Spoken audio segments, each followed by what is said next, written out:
Hey guys, V. Rigoni, Max High Performance Real Estate Entrepreneur.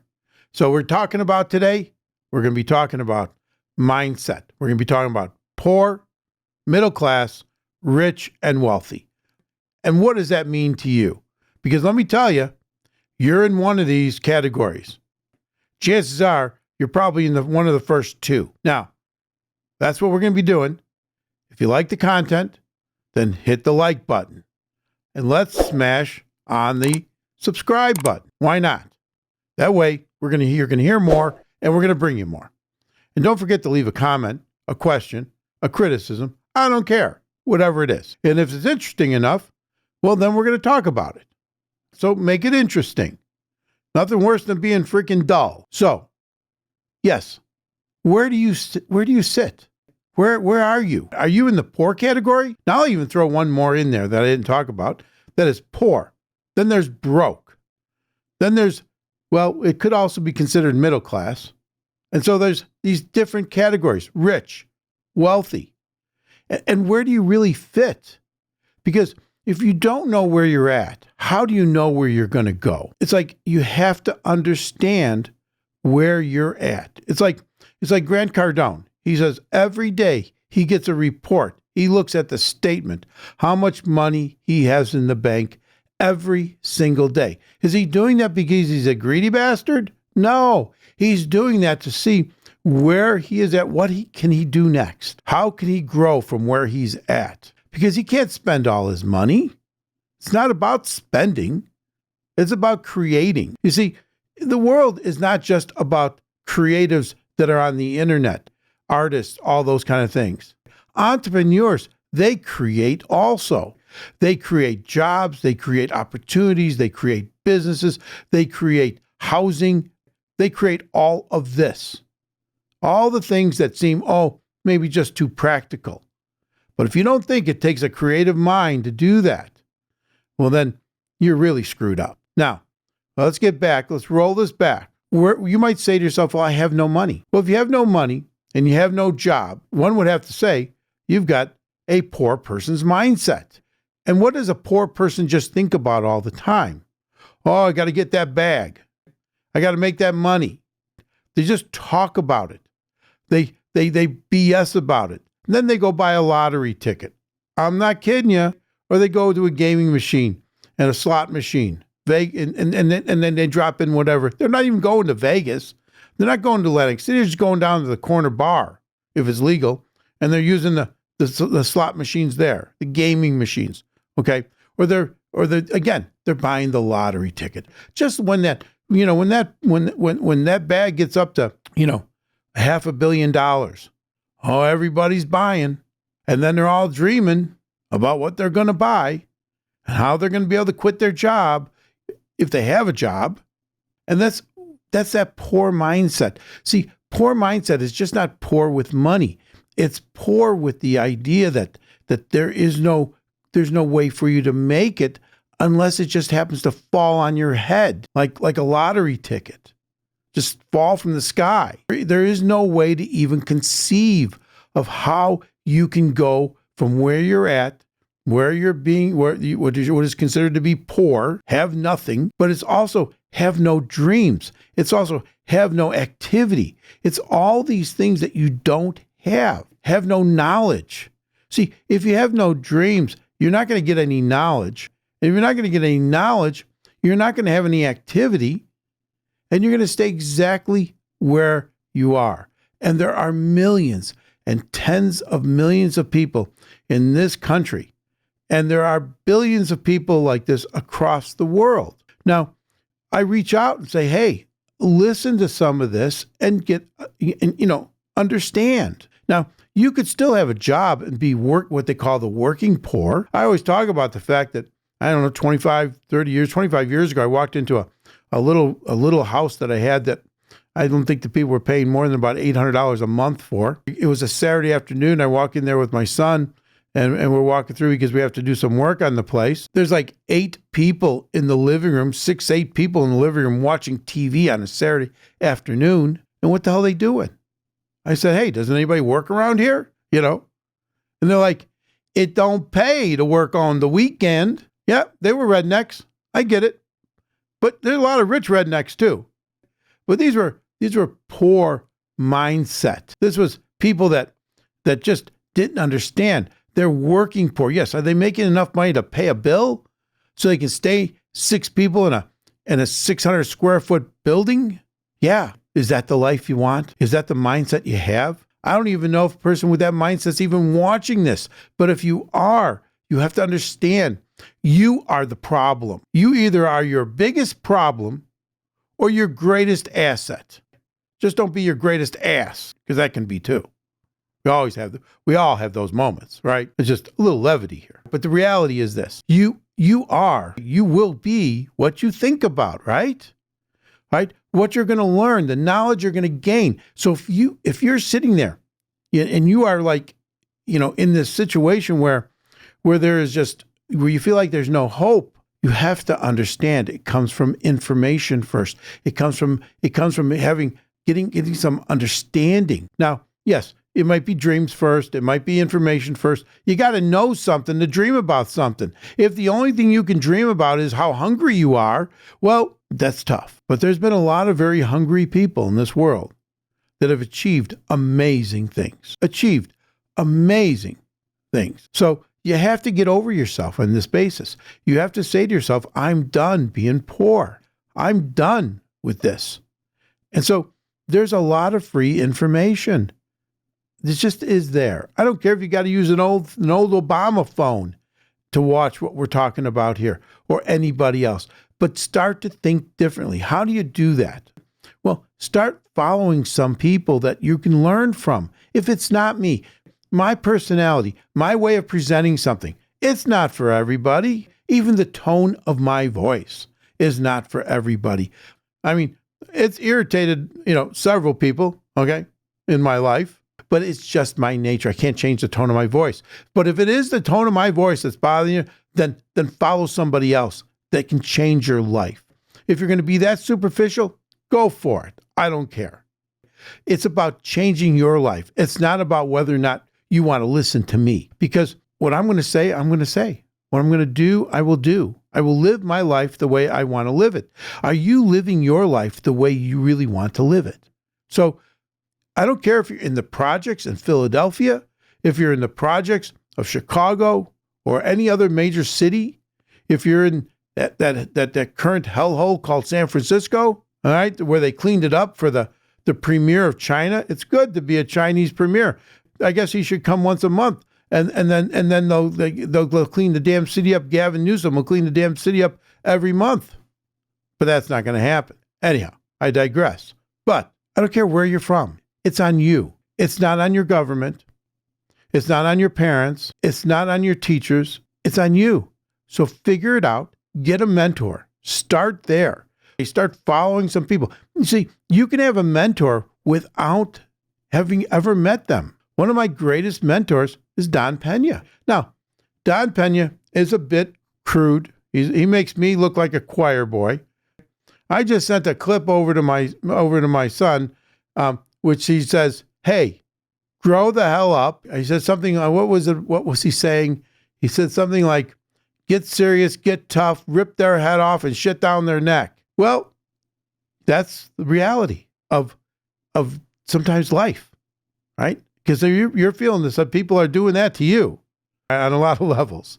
But my point is that get a mentor that you can relate to. Get a mentor that has something that you can do that has an ability to get through to you. You don't ever have to meet them, but they can change your life. Don Pena changed my life. It changed my son's life.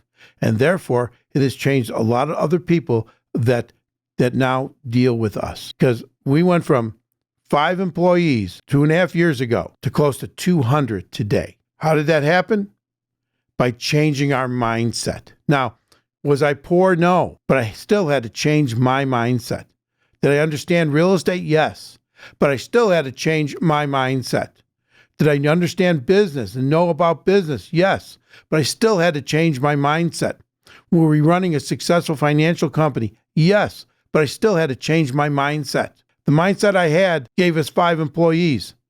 The mindset we have today is somewhere like around 170 heading to 200. Your mindset about employees, your mindset about money, your mindset about how you're going to gain money, how you're going to make that happen. So if you're stuck in the world of poor, and I mean real poor, I mean dirt poor, I mean you have no shoes, then find a way out. It's on you. No one's going to be throwing you a lifeline. No one's going to walk up to you and give you a bag of money.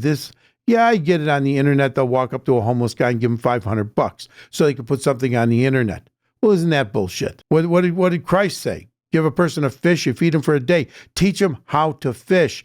You feed them for the rest of their life. So let's learn how to fish. Now, what's the next one that we're talking about here? Let's just talk about the middle class. Where most people in America sit is in the middle class, whether that be, the lower middle class, the middle class, the upper middle class. It's all basically about the same to a great extent. There are some differentials in the upper class, but basically in the middle class. You went to college. Did you go to Yale, Harvard, Princeton, Stanford? No. You didn't go to those colleges. You went to the junior college, then you went to the state college and all the other colleges that are out there, right? And you're heavily into debt. And now you're working because your parents, they told you, go to school, get a job, get a good job, and if you go to college, you'll get a better job. That is absolutely true. And if you go to college, you'll make more money than someone who didn't go to college. Absolutely true.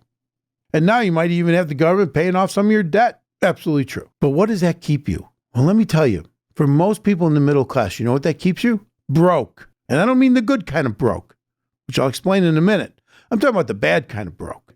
I'm talking about the girl that I talked about one time before that I just came across the clip on the short on YouTube. I think it was YouTube or TikTok. I can't remember exactly which one, where she's a nurse and she's crying that and her husband works and they paid their mortgage, they paid their credit cards, they paid their student loans, they paid all this stuff, and they got $200 left to live for the next week and a half. Remember, there's also the car payments and the insurance and all the other crap. They got $200 and she's in total tears and she doesn't understand. We're not even talking entitlement here. That's a different problem. We'll talk about that another time.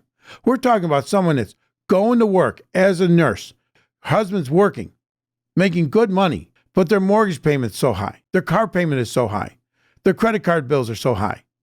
Their insurances are so high. We don't know. Maybe daycare is so high. All these things. Maybe how they eat, their food costs. They're going to restaurants. I don't know how they're spending their money.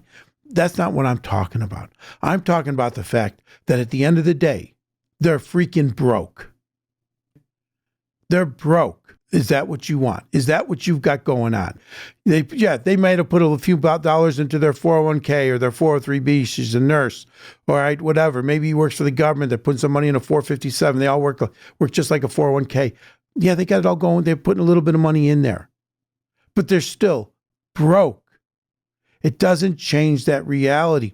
What is that reality for you? Are you still in that reality? Do you go to work every single day, pay all this stuff, all these bills, cable, water, all these extra things that you signed up for, these subscriptions, that you don't even use anymore, and you're paying all this stuff that's getting taken out of your account. And they make it so easy, right? Apple Pay.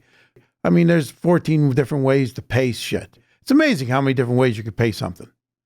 But they only tell you there's only one way to make.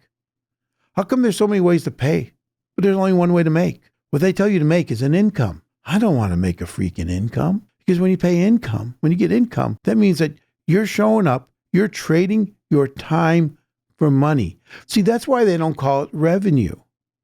Revenue, you don't trade your time for money with revenue. Revenue is something that's created through a business, through an entity, something that is being run. When you make income, you are directly trading your time for money. Now, and like we've talked in the past, like Robert Kiyosaki has talked in the past, a lot of what your income will be based upon the level of education you have, which then feeds right into the way you were raised. When you're little, what are the things you really want to do? Well, it's funny because a lot of them have nothing to do with income. They say, hey, I want to be this, I want to be that. But then as you get older, they start telling you, well, you're going to have to pay bills. So you're going to have to start thinking differently. Okay, you're going to have to go to college. And then when you come out, then you're going to get a job. And the better college you go to, the better grades you get. Remember about grades.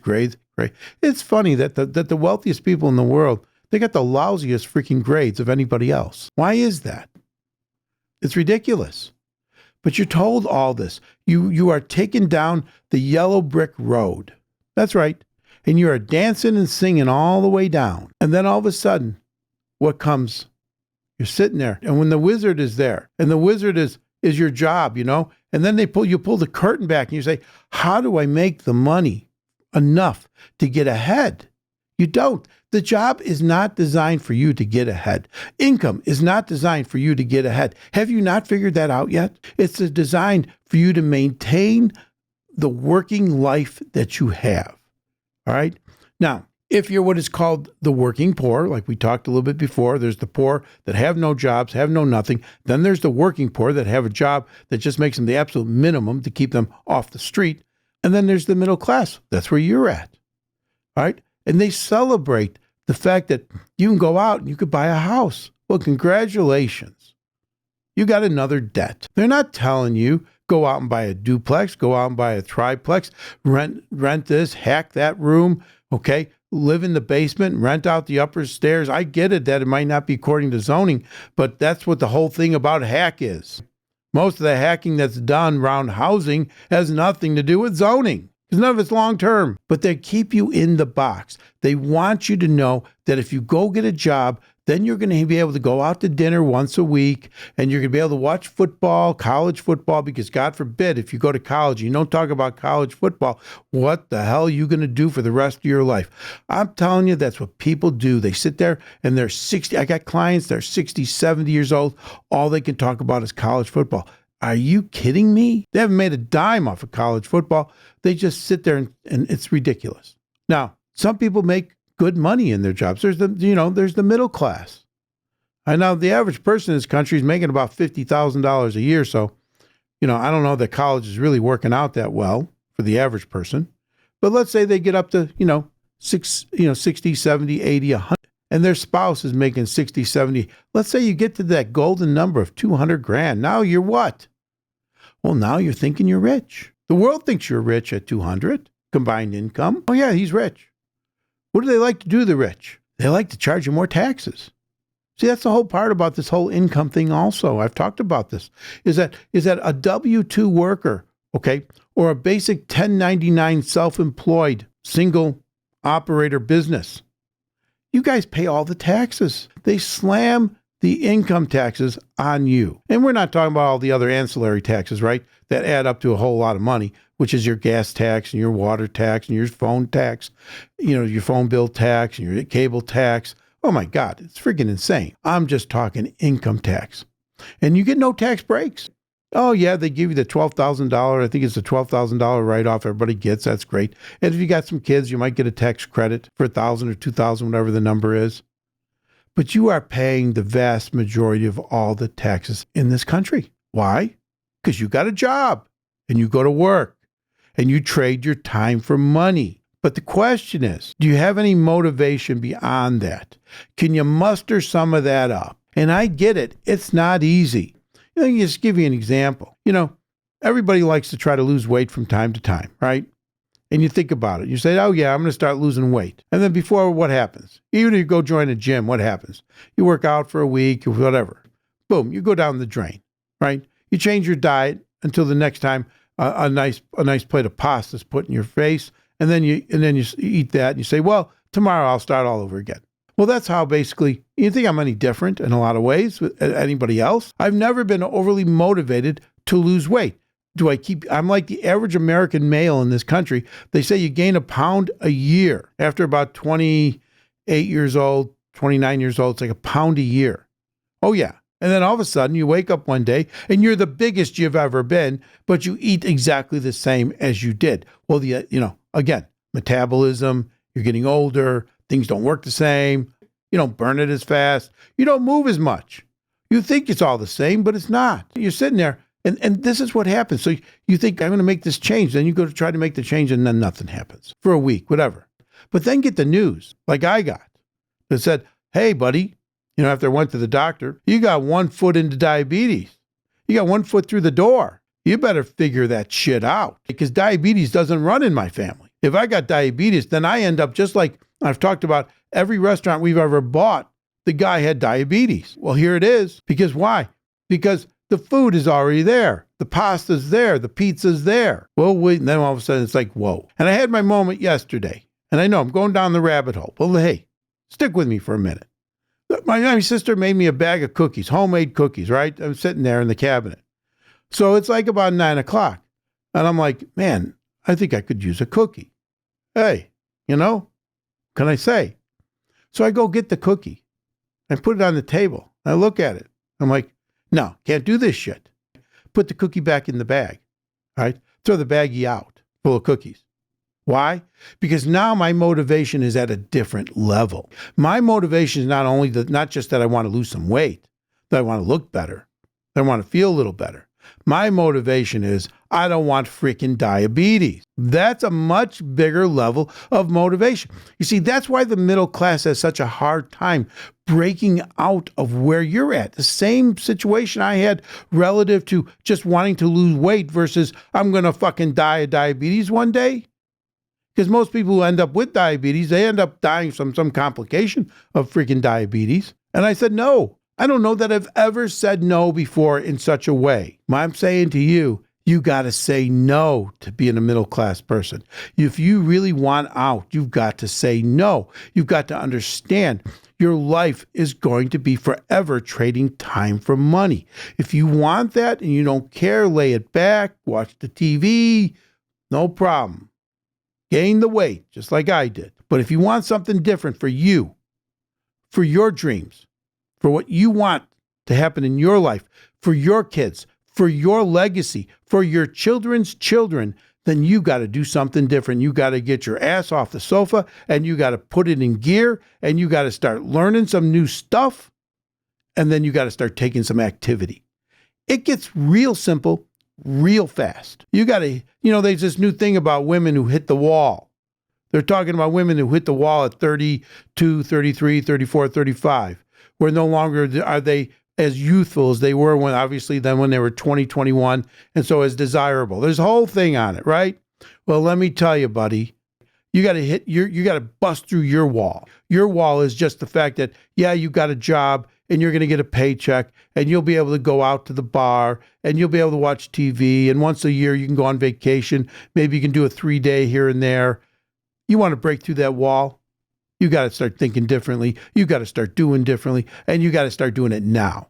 You say you're going to wait till tomorrow. That's bullshit. That's like me eating that cookie and saying, yeah, tomorrow I'll just start it all up again. Draw a line in the sand. Make this happen for you because it's on you. It's not on me. I already know what I'm doing. I already know how I'm doing. I know that even when it comes to something like my health, like diabetes, I am not going to let that shit happen to me. I want you to think the same way. I want you to and sometimes you just got to get freaking angry. Look in the mirror. Yes, they tell you, oh, look in the mirror and say, I love myself. I love myself. I get it. How about look in the mirror and say, enough is enough. Let's stop the bullshit, right? Stop the cap. Let's do that. Now, what's another aspect of this? It's upper middle class. Because when you're in the upper middle class, life is so good. See, upper middle class, they're making $250, $300, $375, $400. Well, let me tell you, it's good up there. That's some good atmosphere. That's the kind of atmosphere when you're making $350, $400, $450, and you want to go to Europe this summer? No problem. You go to Europe. You can throw it on the credit card, pay it when you get back, or pay it in advance, or whatever. But let me tell you, you're going to have the trappings of the rich, right? You're going to drive the nice car. You're going to drive the Range Rover, right? You're going to drive the Mercedes. You're going to drive the high-end domestic cars. You're going to live in a really nice house, in a really nice part of town. You're going to have all of what rich people have. In fact, you are, for all intents and purposes, rich. The world thinks you're rich. The government thinks you're rich. Statistically, they think you're rich. Because rich is what you can buy. You want a boat? Yeah, you may not be able to pay cash for the boat, but if you're making $400,000 a year, you can go out and spend $150,000 on a boat. It's just another payment. You can live like the rich. The only difference is your real reality will be like the middle class, all right? Because then you buy the expensive car, not just for you, for your wife. Then you got to get a really nice car for your kids, right? And they all have to have the right jewelry, and they all have to have the right vacations, and they all have to go to the right schools, and they all have to live in the right house, buy the right clothes. You got to do all that stuff.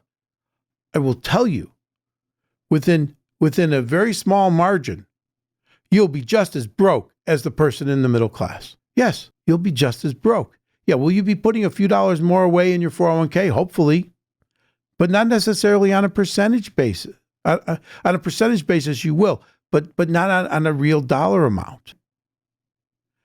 You have to understand that you should be putting some serious money towards other things. But instead, what do? You balloon out your lifestyle, right? Because you didn't go from middle class to upper middle class in a day and a half. It took a little bit of time for you to get there. And as you got those pay increases, you got those promotions, right? Along came what? Lifestyle changes, right? They call it the lifestyle creep. It creeps up on you. It just slowly starts to be more. And I saw this years ago.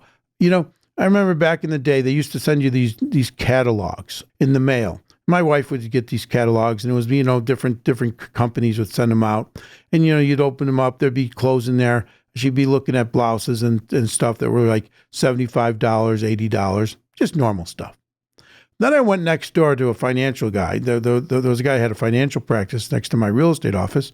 I'm talking years ago here now, back in right around 2000. And I saw some of the catalogs he had on his desk.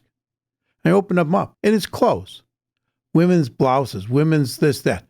$700 for a blouse or a sweater. You just shop at a different level. You go to Nordstrom's, not Nordstrom's Rack. You go to Nordstrom's. You go to Neiman Marcus. You're not worried about buying stuff on sale. In fact, you don't even want to buy stuff on sale because you don't want to tell people that you bought it on sale. But it all adds up. All of a sudden, you're spending $25,000, $30,000, $35,000 a month. On top of that, you're paying how much in taxes? You're making $500,000 a year. I can tell you, you're paying somewhere around $150,000 to $160,000 a year in taxes between property and state. I mean, not property, between income and state taxes. All right. And property taxes, most likely you're paying somewhere around $30,000 in the house you're living in. So you can throw that in there. I'm telling you, this is how people, what we would call the rich, end up being broke. Not a good place to be. All it means is you're still working for the man. You still don't have any extra money. You got a lot more people you got all these people that are feeding heavily off of you. And what are you teaching your kids? Total entitlement. Total, they deserve it because they exist. There are not much in this world that you deserve just because you exist. All right. We can go back to the Constitution. It'll tell you exactly what you deserve because you exist. The United States Constitution, right? Probably the greatest document outside the Bible that was ever written. Now, the reality is, what are you supposed to do about this? Well, it's very difficult to change this kind of a lifestyle. It's very difficult. Now, there's two ways about this. One is that if you're hearing me and you're just getting these raises, you're starting to move up, then put a halt on your lifestyle. Just use Warren Buffett as an example. He lives in the same house he's lived in for the last 50 years. It's a nice little two-story. I think it's a two-story in Lincoln, Nebraska. He's lived in the same freaking house. And the fellow that just passed away, his partner, Charlie Munger, who's also worth billions, he lived in his same house. And the reason they said they lived in those same houses is because they didn't want to ruin their kids. Because you can ruin your kids with entitlement. It's on you. We want to sit there, we want to talk about this entitlement crap, but it's on the parents. And we will do a video on that. Now, so how do you change this? You got to start having a mindset change. The people around you are not going to be happy. They're used to spending a lot of money. But let me give you the reality of this. You take someone making $500,000 a year, and let's say they've saved in their 401k $3 million. Now, they're making $500,000 a year. And you say, look at that. They've got $3 million in their 401k. So let's translate that into safe income. Safe income. If you've got a portfolio of stocks and bonds, and that's what's usually in your 401k, right? Yeah, you can own your own individual company stock, but after you've moved it out, let's say you just keep it in stocks and bonds. Let's say you got a 60-40 portfolio, 60% in stocks through mutual funds, 40% in bonds through mutual funds. Do you know how much they tell you you're supposed to take out of that a year? You should not take more than 4% out of a 60-40 portfolio. Otherwise, over time, you will start to eat the principal because the market doesn't always go up. And they tell you, this is a rule. This was created by a guy back in the 90s. He went back over 100 years, and he looked at the returns on the stock market, the returns on the bond market, and then he looked at the fluctuations over any period of time, and he came up with the conclusion that if you take more than 4% out of a securities portfolio, you'll end up eating the principal, which means that in order to take the same amount of money out the following year, you're going to have to take out a bigger percentage, which is going to eat more of the principal, and it's going to go down like a downward spiral. It's going to get worse and worse. So on $3 million, let's do the math. That's $120,000 that you're supposed to take out of a $3 million portfolio. Otherwise, you are eating the principal. So how does this work? You've worked all your life. You've amassed $3 million. You've been used to living on $500,000 a year. And let's say you won't need pay as much taxes. So let's bring that down by half. So then let's say you've got to be able to live on $425,000 a year. And let's throw another 25 out of there because you don't have to go to work anymore. So in order to live the same lifestyle, you got to make at least $400,000 a year. Oh, let's throw another $25,000 out of there because you don't have to put money in your 401k anymore. Nice. So you're not doing that. So now you're down to $375, but you're only generating $120,000. Oh, but you got Social Security. So you got Social Security. So let's add another $40,000 back into there. All right, that's 100. Now you're at 160. But you've been living, you need 375 to live the same lifestyle. Do you understand where the problem is here? You thought you got rich. You got $3 million in a 401k. By the way, just as a side note here, who is your big partner in your 401k plan? In a traditional 401k plan, who's your partner? The U.S. government. Because they get to tax it as you take the money out. They're in for at least 25% of that $3 million. I hate to tell you. And if they have to raise taxes, whenever they raise the taxes, they just now in for a greater percentage of your 401k. Because you pay the taxes as you take the money out. Now, you see the problem? So if you're sitting there saying, hey, I'm on the road, I'm on the path, they're telling me I'm going to have $3 million in my 401k in 20 years, you're screwed, buddy. I know people right now that got $3 million in their 401k, they're going to be retired, and they're not going to live off the kind of money that they were making. Now, I don't know about you, but did you go to work? Do you plan on going to work all your life and then have to live on half the amount of money that you were making? You call that success? And if you don't, then what are you going to do to make a difference? Now you're going to have to make some mindset changes. You're going to have to make some reality changes. You're going to have to make some big changes in your life if you want something different. You know who's running into this problem right now? Our doctors all day long. They used to own their practices, and then they would sell them and get a big bag at the end. They don't have practices anymore. They're all owned by these hospital organizations, and they're all employees. They're all paying a lot of taxes. All they can do is put money in their 403b, which is the same thing as a 401k. I don't want you to go down that road. I don't want you to go and do that. You're making so much money that you could start investing. If you just bought one house a year, there are ways to do that. Start to think. Yeah, do you have to get your fingernails dirty? A little bit. Do you have to do something different than all the other guys and all the other women that are in the corporate suite? Absolutely. Start to think differently. And then there's the wealthy. And the wealthy are people that now definitely get to live off of income that they don't have to go out and trade their time for money. They own assets that generate income beyond that which they need to live their lives. Just basic financial freedom just means that you make at least enough money to pay your bills.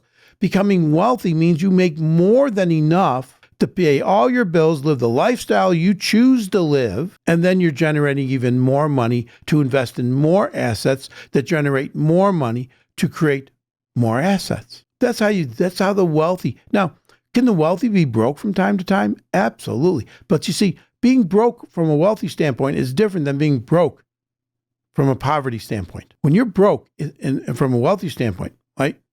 It's because you used all your money, all your cash, and you're like Grant Cardone says, he goes broke every year because he wants to put all his money to work, okay, either so he doesn't have to pay taxes, because that's another real big indication of wealthy is you don't have to pay taxes because you're investing into assets that then give you tax deductions, tax breaks, tax loopholes, so that you don't have to pay the income on the revenue you're generating from the assets. And so you keep buying more assets that allow you then to not have to pay as much taxes, even though you're making more money. Yeah, that's how this works. Get into that game.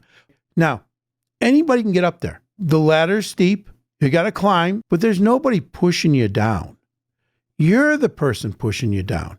You want to start thinking about rich. And let me tell you, it's a lot more fun to be broke for a period of time when you're wealthy than it is to be broke when you're poor, or even be broke when you're middle class, or to be broke when you're upper class.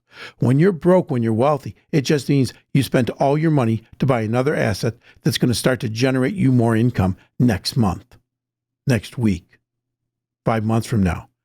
But you already have it all planned out, how much money it's going to bring you in. That's all in the deal. How much taxes is it going to save you? It's all in the deal. That's how I want you to start to think. Start moving in this direction. We're going to break each one of these down even more as we go forward. But I'm telling you, people, you got to start to think differently about mindset and about money. Now, we started this whole thing out about thinking about mindset differently, but we're going to end it also with the concept that you also have to think about money differently. Money's a tool. Money is just not something you pay your bills with. It's a tool. It's like having a shovel. You can't dig a hole unless you have a shovel, right?